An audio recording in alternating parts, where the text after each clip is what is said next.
இது ஃபர்ஸ்ட் மலேசியாவின் செய்திகள் உங்களுக்காக.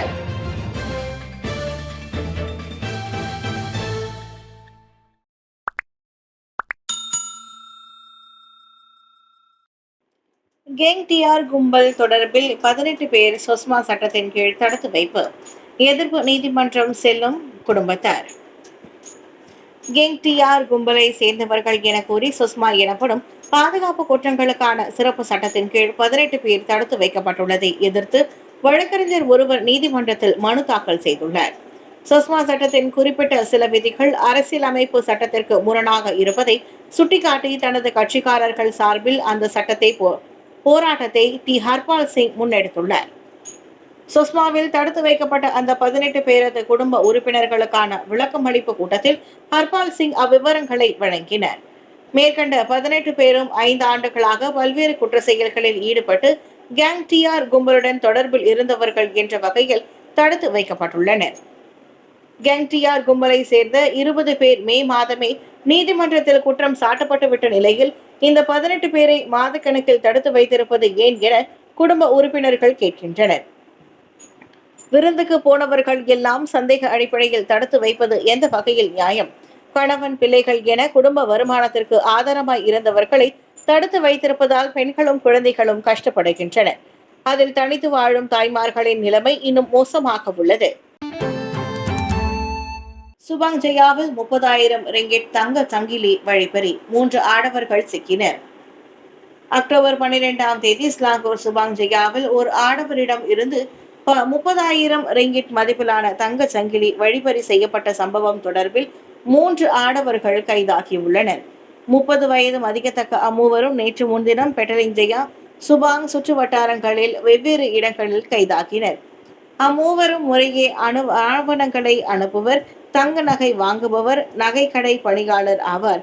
வழிப்பறி செய்யப்பட்டதாக நம்பப்படும் மேலும் சில நகைகள், கட்டண ரசீதுகள் மற்றும் ஒரு யமஹா 135 LC மோட்டார் சைக்கிளும் அவர்களிடம் இருந்து பறிமுதல் செய்யப்பட்டன.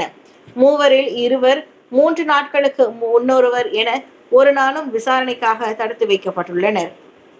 அக்கும்பல் கைதாகி இருப்பதை அடுத்து சுபாங் ஜெயாவில் குறைந்தது 8 வழிப்பறி சம்பவங்கள் தீர்க்கப்பட்டிருப்பதாக போலீஸ் நம்புகிறது.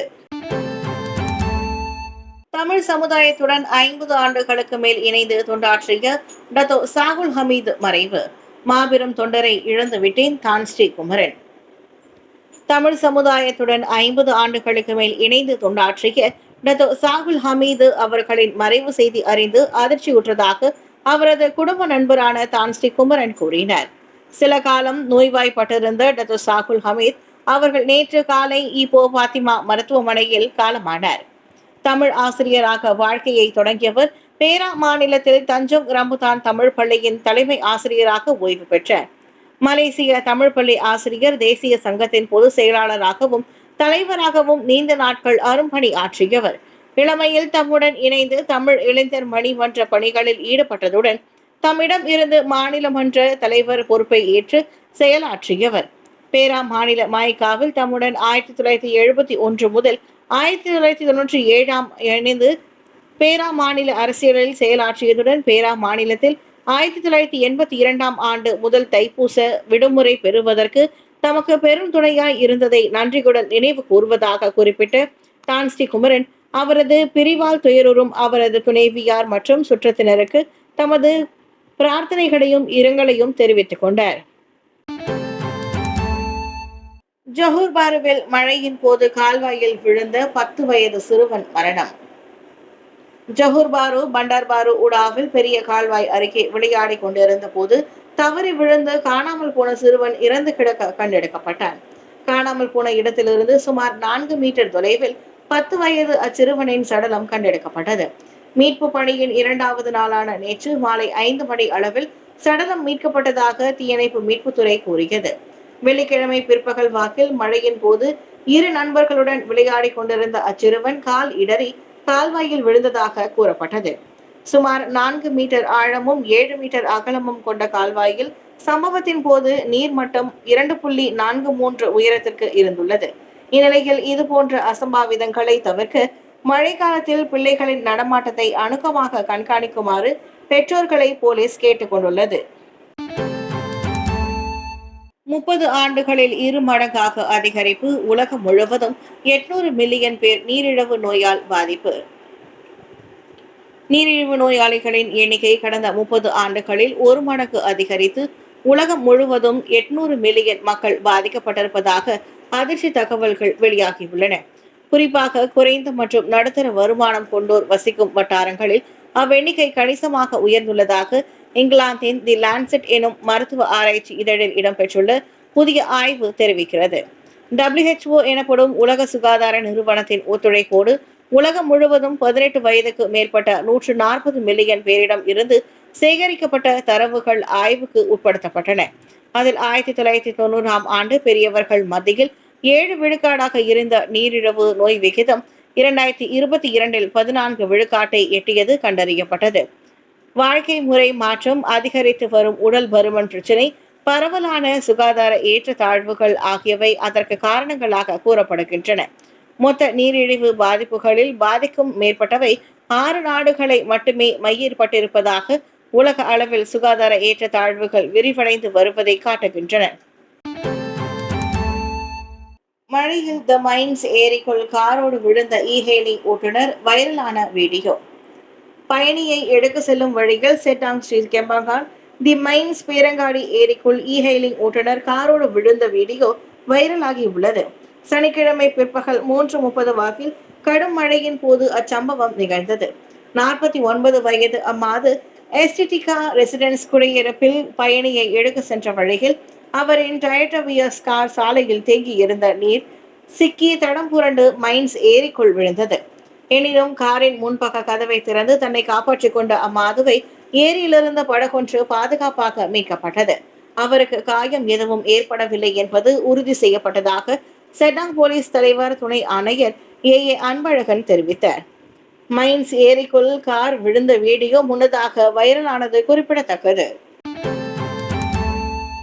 தாசிக் குலுக்கோரில் மதுபோதையில் சண்டையிட்ட ஆடவரின் கண்ணை தோண்டி எடுத்த வெளிநாட்டு ஆடவன். பெனாங் தாசிக் குலுக்கோரில் மதுபோதையில் நடந்த சண்டையில் வெளிநாட்டு ஆடவர் உள்ளூர் ஆடவரின் இடது கண்விழியை தோண்டி எடுத்த சம்பவம் பெரும் பரபரப்பை ஏற்படுத்தியுள்ளது. ஜாலான் ஆரவ் கூடாவில் உள்ள அடுக்குமாடி வீட்டில் நேற்று பிற்பகல் 2 மணி அளவில் அச்சம்பவம் நிகழ்ந்தது. மது போதையில் இறந்த 52 வயது ஆடவர் 28 வயது சந்தேக நபரை தொந்தரவு செய்துள்ளார். இதனால் மூன்ற சண்டையில் அந்த வெளிநாட்டு ஆடவர் தன் கைகளாலேயே போதையில் இருந்த நபரின் இடது கண்விழியை தோண்டி எடுத்து விட்டார். வலது கண்ணிலும் அவருக்கு காயம் ஏற்பட்டது. கிபாலா பத்தாஸ் மருத்துவமனையில் கவலைக்கிடமான நிலையில் அவர் சிகிச்சை பெற்று வரும் நிலையில் சந்தேக நபரை போலீஸ் சம்பவ இடத்திற்கு கைது செய்தனர். தகவல் கிடைத்து காயம் அடைந்த நபரை அழைத்து செல்வதற்காக வந்த மருத்துவ பணியாளர்கள் அந்நபர் விழுந்து கிடந்த இடத்தருகே அவரின் கண்விழியை கண்டெடுத்தனர்.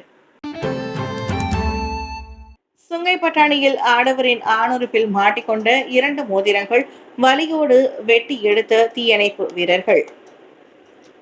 கெடா சுங்கை பட்டாணியில் தனது ஆணுறுப்பில் 2 மோதிரங்கள் மாட்டிக்கொண்டு வலிகால் துடித்து ஆடவரை காப்பாற்ற வேறு வழியின்றி சுல்தான் அப்துல் ஹலீம் மருத்துவமனைக்கு தீயணைப்பு மீட்பு குழுவினர் வரவழைக்கப்பட்டனர்.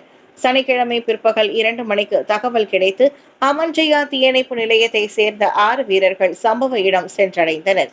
மோதிரத்தை வெட்ட பயன்படுத்தப்படும் சிறப்பு கருவியை கொண்டு 38 வயது ஆடவரின் ஆணுறுப்பில் மாட்டிக்கொண்ட மோதிரங்கள் முழுமையாக வெட்டி எடுக்கப்பட்டன. காயம் மோசமாகாமல் இருக்க மிகவும் கவனமாக அப்பணி மேற்கொள்ளப்பட்டது. என்ற போதிலும் நீண்ட நேரமாக மோதிரங்கள் இறுக்கமாக சிக்கிக் கொண்டதால் அவரின் ஆணுறுப்பு காயமடைந்திருந்தது. அதற்காக மருத்துவமனையில் அவருக்கு மேல் சிகிச்சை அளிக்கப்பட்டது.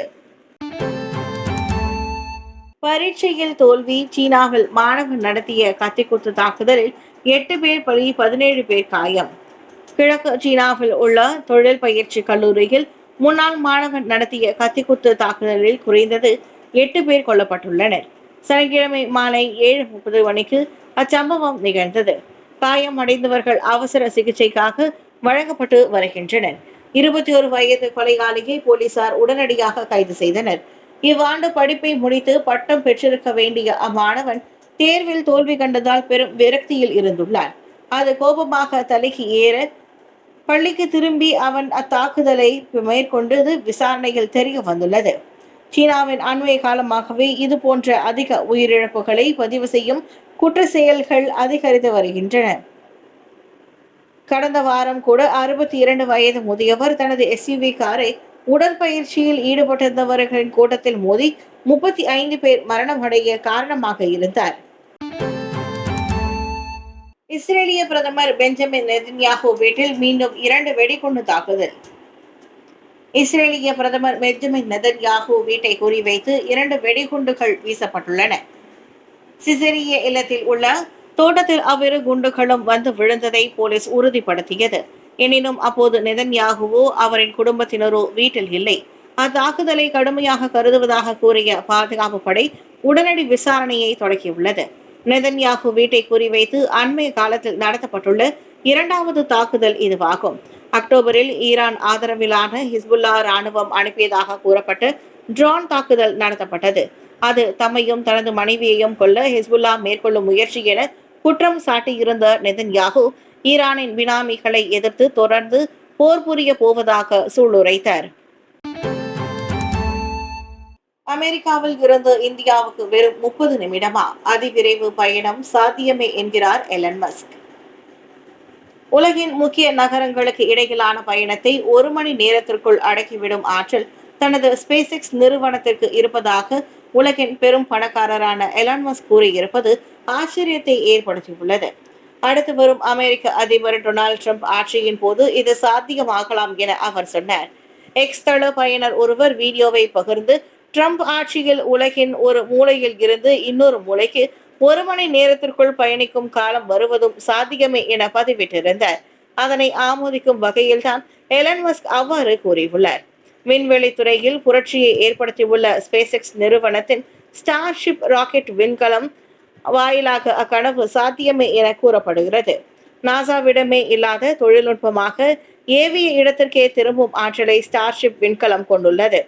ஆகையால் லாஸ் ஏஞ்சல்ஸில் இருந்து கனடாவின் டொரண்டோவுக்கு வெறும் 24 நிமிடங்களிலேயே நியூயார்க்கில் இருந்து லண்டனுக்கு 29 நிமிடங்களிலும் இந்தியாவின் புதுடெல்லியில் இருந்து அமெரிக்காவின் சான் பிரான்சிஸ்கோவிற்கு நம்ப முடியாத அளவிற்கு வெறும் 30 நிமிடங்களிலும் பயணிக்கலாம். ஒரு தடவை 1000 பேர் அதில் பயணிக்க முடியும் என டெய்லி மெயில் செய்தி வெளியிட்டுள்ளது. ஒருவேளை எலான் மஸ்கின் அந்த கனவு திட்டம் சாத்தியமானால் தற்போது போல் பல மணி நேரங்கள் அல்லாமல் வெறும் நிமிடங்களில் நாம் கண்டம் விட்டு கண்டம் போய் வரலாம். அணு ஆயுதங்களின் கட்டுப்பாட்டை ஏஐயிடம் விட்டு தர மாட்டோம். அமெரிக்காவும் சீனாவும் இணக்கம். அணு ஆயுதங்களின் கட்டுப்பாட்டை ஏஐ அதிநவீன தொழில்நுட்பத்திடம் ஒருபோதும் ஒப்படைக்க மாட்டோம் என அமெரிக்காவும் சீனாவும் இணக்கம் கண்டுள்ளன. பெரு லீமாவில் எபெக் மாநாட்டுக்கு வெளியே அமெரிக்க அதிபர் ஜோ பைடன் சீன அதிபர் ஜி ஜின்பிங் இருவருக்கும் இடையில் நடைபெற்ற சந்திப்பில் அவ்விணக்கம் காணப்பட்டது. என்னதான் அவ்விரு வல்லரசு நாடுகளும் ஒன்றோடு ஒன்று போட்டியிட்டாலும் மனிதகுல பாதுகாப்பு போன்ற முக்கிய விவகாரங்களில் கூட்டு பொறுப்பு அடிப்படையில் இணைந்து பணியாற்ற அவை முன்வந்துள்ளன. எனினும் ஏஐயிடம் அணு ஆயுத கட்டுப்பாடு ஒடுக்கப்பட்டு விடுமோ என்ற அவசர கவலையால் அவ்விர இணக்கம் காணப்படவில்லை. மாறாக தொழில்நுட்பத்தில் அசுர வளர்ச்சி கண்டு வரும் நாடுகள் என்ற வகையில் செய்து கொண்ட பரஸ்பர புரிந்துணர்வே அதுவென வெள்ளை மாளிகை கூறியது. தொழில்நுட்பம் எவ்வளவு வளர்ந்தாலும் அணு ஆயுதங்கள் மனிதர்களின் கட்டுப்பாட்டுக்குள்ளேயே இருக்க வேண்டும் என்ற கருத்து இரு உலக தலைவர்கள் முன்வைத்திருப்பது பாராட்டப்பட்டுள்ளது. பதவி விலக செல்லும் பைடனுக்கு சீன அதிபருடனான கடைசி சந்திப்பாக இந்த அபெக் மாநாடு அமைந்துள்ளது.